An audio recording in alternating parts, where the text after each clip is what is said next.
Patience is the key to success, and there is no success without patience.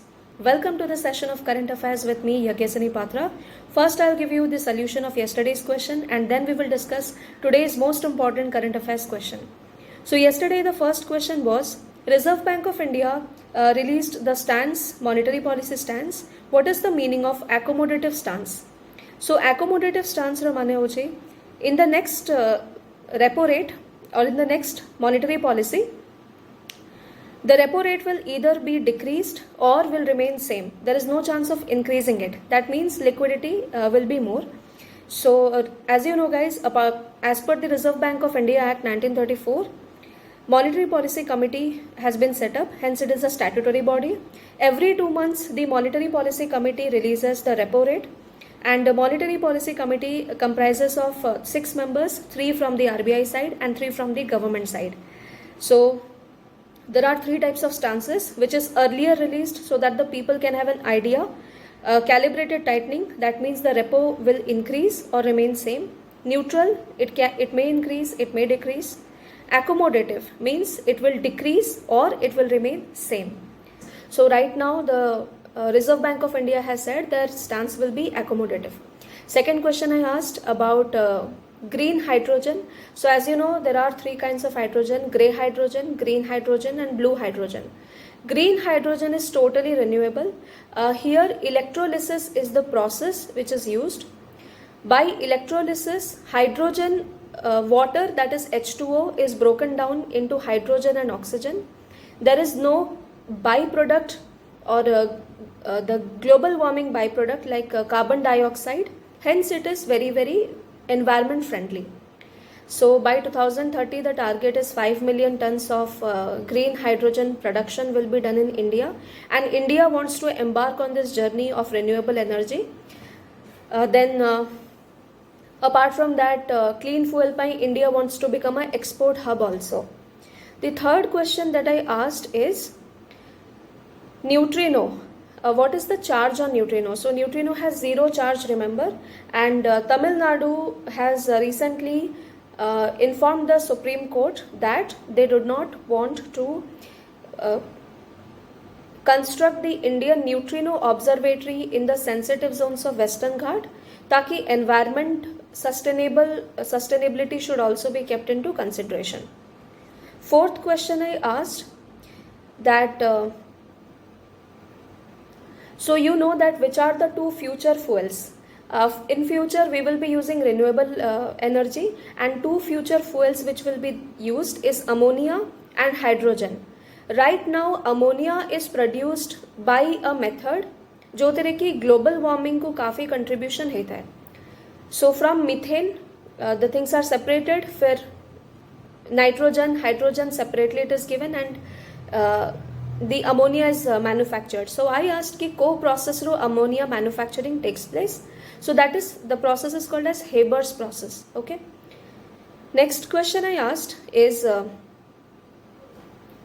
Pradhan Mantri Employment Generation Program, which is the nodal ministry, and whether it is a central sector or centrally sponsored scheme. So Pradhan Mantri Employment Generation Program, it is under the Ministry of MSME, and it is a central sector scheme, very important. Okay. Then next question was dash percentage of tax will be levied on the non-fungible tokens and cryptocurrency as mentioned in the budget 2022. So the answer is 30% tax proposed kara jai chhe. Next question was federalism has been borrowed into the Indian Constitution from where? Federalism is borrowed from the Government of India Act 1935. Okay, not from USA. USA is the first and the best example of federalism. However, India federalism is a different kind of federalism. It is also called as quasi-federalism by K.C. Weir. And the Indian federalism has been borrowed from Government of India Act 1935. As you know guys, the 7th schedule of the Indian Constitution talks about the division of power between center state, the federalism. Then Article 245, Article 246, okay, Union list kona, state list kona, concurrent list. Similarly, Article 248 talks about the residuary list, jar power is vested with the union government. Next question I had asked you was regarding your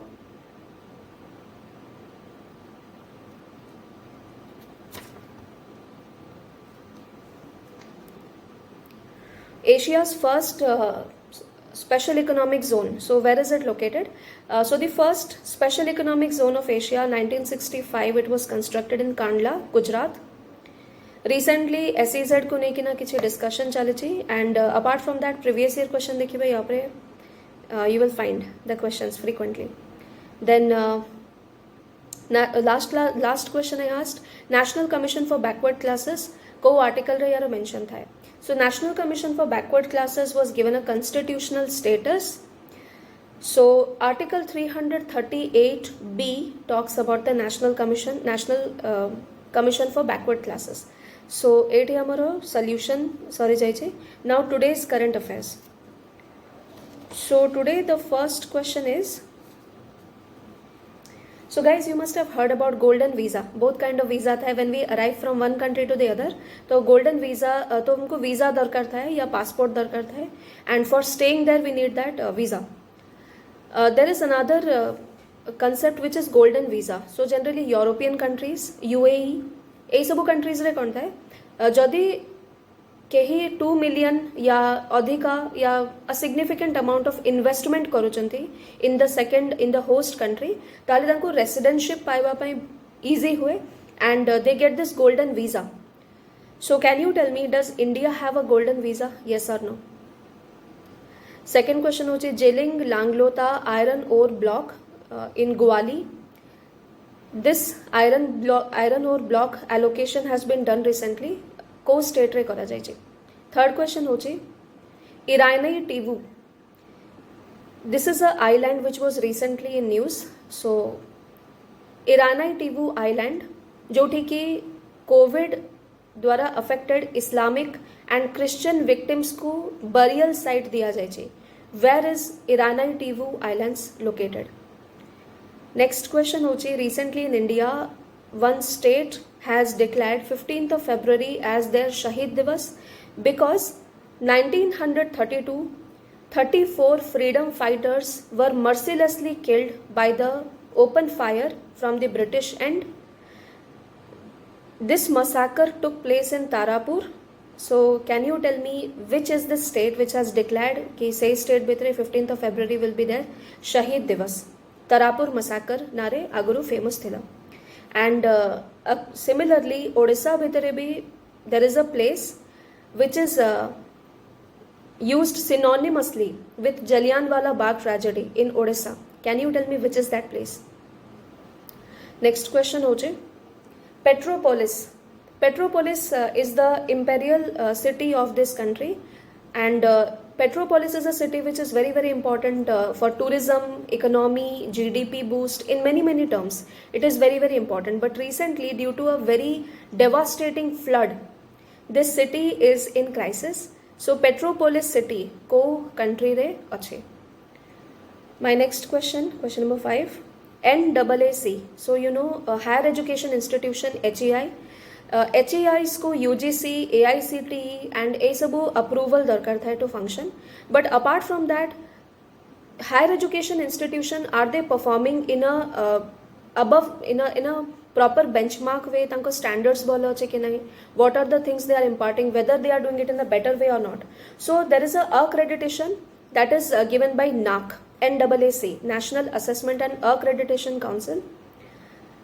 So you have to tell me where is the headquarter of NAAC, and out of 280 higher education institutions of India, more than 200 are still not NAAC certified. Okay, so first basically first there is a PAC, okay, provisional accreditation form which is given to the higher education institutions, and किसी suggestion दिया जाता है in the PAC कि यही सब suggestion दे कि ना the institution can become a good one, and within 2 years the NAAC accreditation or the NAAC they basically visit the premises and then the accreditation is given. So right now some news is going on regarding this. You have to tell me where is the headquarter of NAC.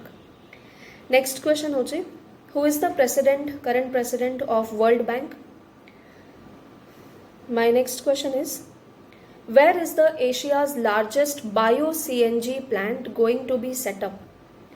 Okay, so कोठी करा जाउची, Delhi रे या Indore या Bhopal or Bhubaneswar, where is it going to take place? You have to tell me.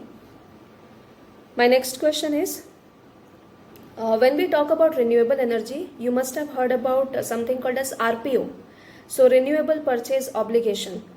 So RPO is related with which commodity? Is it electricity? Is it petrol? Is it diesel? Or what is it basically? RPO. It is relating to what? Kalimu your answer koibe. Next question hoche. So guys, you know कि GDP दीटा वैरे calculate हुए गोटे होची nominal GDP. So जहाँ किछि growth होची, the total value of goods and services within the boundary of a country in 1 year. So that is called as the nominal GDP. And then we know that inflation is taking place. तो जदि हमें से inflation को हटे दबा, यानी कि with the base price, the goods and services, if that is calculated, so that will be the real GDP. And real GDP, nominal GDP भितर गोटे difference था, जाको हमें GDP deflator कहता हो. So for the current year, 2022-23, the GDP deflator is around 3 to 3.5%, and you have to tell me what is the expected GDP growth, real GDP growth for this year. Okay, according to economic survey, real GDP growth forecast kete ache for this year. And apart from that, Reserve Bank of India has also given कि सेति की तो हमें achieve करी परिबानी, but we will receive a little bit lesser than that. Okay, so check on that and give me the answer. Last question of the day is, which state is the largest producer of manganese in India? So these are all the questions for the day. Tomorrow I'll give you the solution. So thank you so much and God bless you. Yagya 10 is my referral code for an academy subscription. You can use it for additional 10% discount. Have a nice day, guys.